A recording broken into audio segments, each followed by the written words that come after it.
So this is basically their setup. The MACD thing. Uh, the fast length is 3, the slow length is 9, and the signal smoothing is 5. And they're using EMA, not SMA. Rest of it we can keep it same. And they're using 5 minute time frame most of the times. So this is the strategy, and what they're targeting is impulse buying and targeting to get in front of the trades and not get stuck in bad trades. And when they see slow trades, they opt for the credit spreads more, not the traditional naked buying of call and puts. So let's zoom in a bit, like to any session. That is, that is. Let's, for example, take these sessions. So there are about 3 sessions in this. Let's make it 2, 3. Okay. So these are all sessions that are either gapping up or gapping down. So this is gap up, this is gap up, this is big gap down. So obviously in these times the readjustments of the MACD is invalid, so the strategy is not applicable at that point because of the gap up or gap down. So what we can do is we still keep on with the strategy and look for clearly set up buys or sells. So for Nasdaq on this day, which is Tuesday 23rd of April, we don't actually get a conclusive buy uh, on the buy or sell on the whole day. So this is a very pointless day on the Nasdaq. The next day, it's gapping up. The skew of the MACD happens, and then it's falling. So at this point, we are in for a short trade. That is the initial signal they are mentioning, where you become alert of a possible trend, which we got a few times here, but we never actually got the actual trade. So when does that trade confirm? It confirms at this bar when both of our MACD or either one of our MACD is actually going below zero. So we can see it is, so that day is pointless. So we remove that day, and now our trade is going into the trend direction. So at this point, after it crosses the 0 point, we get a complete trend that is happening. So from this point on to which bar? So this point we get 0.35% downside inside an hour. So that is a good short trade which we could have targeted, and our trade is ended at this point, right? Even before that, not before. So our trade has ended here. We are back neutral, and again there is an initiation of a bullish trend where at this point or maybe early this point. So the initiation happens here itself. It cannot sustain, it cannot sustain, it cannot sustain. So the final initiation is happening here. No, not that. So this is our actual initiation, like this one. Uh, like this point, uh, we are looking into longs now before we are looking into shorts. Uh, so because we are looking for longs, what we are looking for is a bullish crossover from these both of these MACD lines, which happens here, and from that point on, we can continue that trend till this bar, next bar. So this bar. So that's 0.45% upside in 339 and 12. Again, 1 hour. So these are two trades inside one session that are triggering and that are giving up quick upsides and downsides that we can trade within an hour, and that can give us positive returns within the day, intraday, on the 5 minute time frame. So if we decrease the time frame to 1 minute, possibly we will get more trades like this, but I think 5 minutes should be enough. In any case, there are further trades on this day because, as we can see at this point, We are again getting a bearish signal. uh, Trigger signal is coming only at this point, maybe very bearish kind of a scenario. So from this point to maybe, yeah, this point, it is not a very good trade. uh, it is not a very good trade because it's the third trade of the day.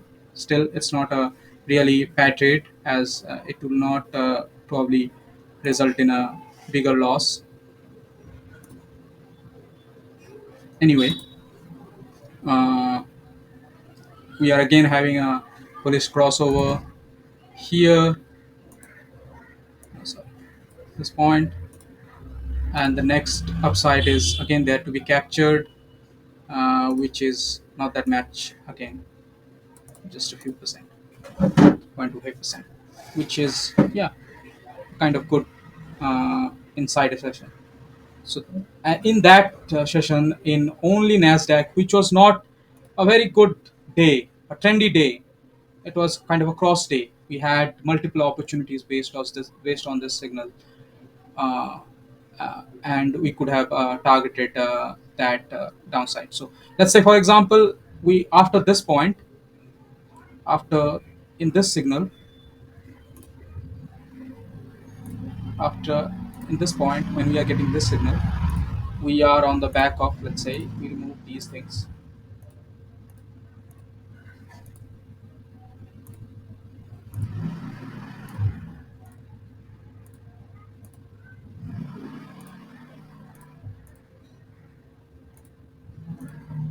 So if we remove these things, at this point we are getting an entry signal on the bullish side, and we have confirmed the fair value gap created. So the fair value gap, let me mark it so it is understandable.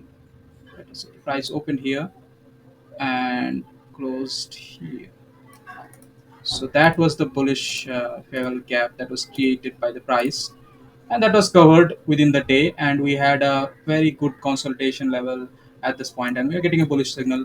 And for the rest of the day, so this is like midday in the session, and for the rest of the day, we don't see the price going below that. That is kind of the bottom of the day, and we want to make sure to take that opportunity and trade a very strategic opportunity, and capture the put spread that I mentioned uh, earlier. So let's say we go in for the put spread on the Nasdaq on the 23rd of 24th of April.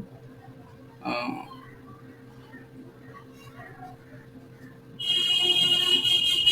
Sorry, I don't think we can get that price. So in any case, I'll give you share with it with a live example. So let's say we are we are opening the credit spread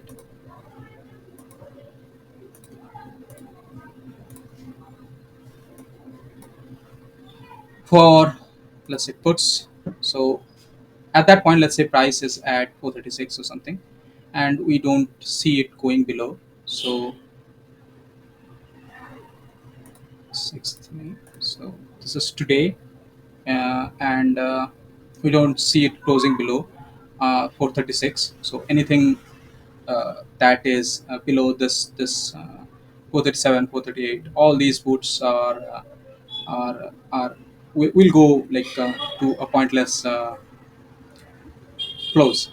So the put spread, credit put spread, is selling the nearest one of the nearest uh, option spreads. So let's say if we sell this, so this is for one lot. This is going to cost us for one lot. This is going to cost us, let's say, $205, 2.05 into 100, or mid is 202. Let's say take the mid price. So the mid price is 202, and if we sell that, sorry, this is in the money, this is out the money. So let's say if we sell the 435 put, we get around $110 for every lot. $110 for every lot we are getting, because we are selling this, we are getting that. And then we buy uh, reasonably close, like maybe half a percent or something. Uh, Maybe the 432 create like put option we buy at 38, and that will cost us $38 per lot, which means per lot we are making a $72 profit. And if we take this trade on a 100 lot position, it will generate us $7,200 at the start of the trade. But as we go through the day, price moves higher and higher. These put spreads become pointless, and they will expire with zero. If the price When the price is closing at, let's say, if we bought in this case a put spread around 423, uh, we sold a 423 or 420. If we sold a 423 put spread, is that is sold, we collect some amount of money. And we bought a 421 spread, we we gave a certain amount of money, so that will create an initial cash flow in our direction. So we'll be positive at the start of the day. And when that stock closes above that spread, so it closing at 426, both of these option trades expire pointless for the buyer. But we are not the buyer. We are the net seller, because we are getting the credit. So our this buy is worth, is pointless. This sale is pointless as well. But overall, we are collecting the money. Now you will say that why not just sell this? So if we just sell this, we are incurring an infinite amount of loss. So the price can go lower and lower. We are incurring an infinite amount of loss. So in the spread, our losses are limited to a certain amount of money between this price. So if the price closes in between these range, only then we lose the money. So if it is closing below this point, like between these points, only then we are losing money. If it closes above, we are not losing. If it closes below, we are not losing much. So if it closes below, we are also going to lose maybe some, but at a certain point, we will be hedged. So that is the put spread mostly. We can look at another session, which was not again very good trendy session, but we had opportunities on all sides. So there was a big gap down. So obviously the price had readjusted, and the indicators became pointless. But after a certain amount of time, the price tried to move up. So we had that initial trigger. So this is not our buy entry, remember. So this is not our buy entry. This is just a trigger for us to be alert. We are only getting the buy signal at this point. We are only getting the buy signal at this point. So this is our buy signal, and then the price is moving from the next bar. It's moving almost 0.7% till the closing signal. So yeah, we are good. This is a very good opportunity. Again, we are getting a rebound opportunity here. We can or cannot take. We may or may not take. That is upon us. We can also take the put spread on a bullish day. That is possible for us to do. We are getting another opportunity later in the day for for a buy at this point. Sorry, at this point, maybe not a good idea in hindsight, but yeah, this is an opportunity nonetheless. But opportunities like these are good when it's back of a good trend. It's back of a good trend. It's coming down, like up from lower with retests and making higher highs, lower higher lows. This is very good signal with the MACD getting triggered. We get a exit trigger here maybe. So this is maybe a shorter time frame trade, because it throws us off again. Yeah, then moves up. But yeah, that's part of any trend, any kind of price action on a day that is capping down a huge amount of price. This is gapping down like 1.7%. So that's quite a lot. Eventually we catch up. But yeah, that's about it. And we can how we can use this in cryptos as well. So I was just mentioning, On cryptos, this is very we can use this very simply, not overcomplicating it. We can target momentum trades rather than trying to uh, get to certain areas or something like that. So let me just bring it up. As I was saying, let's say on that day of at the NFP, so we were targeting a lot of things. So we knew 60,000 was a very important level for us. So it didn't quite do that, catch that.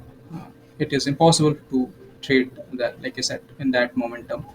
But yeah, it did generate a signal quite close to that area. But let's say for the follow-up trades that we were talking about, and we could not really trade on the other setups. We could have traded on the 5 minute setups. So let's say at this point we are getting our initial signal, which we got covered on the other thing, and in a matter of few minutes we get our trigger signal. So in that trigger signal we are buying. We are holding that trade till this point, till the next point. So we are holding, and we are getting out uh, with 1.6%, which is not bad. And we can do this repeatedly. We can do this again and again and again and again.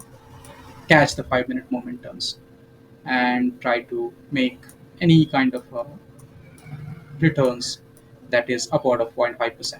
So this can be done in multiple times, like multiple situations. Again, this is a big one. Let's say we got our initial trigger signal around at this point, so below the zero line maybe. Uh, then in a few minutes, like 30 minutes or so, we go above and beyond. So this is our trigger signal.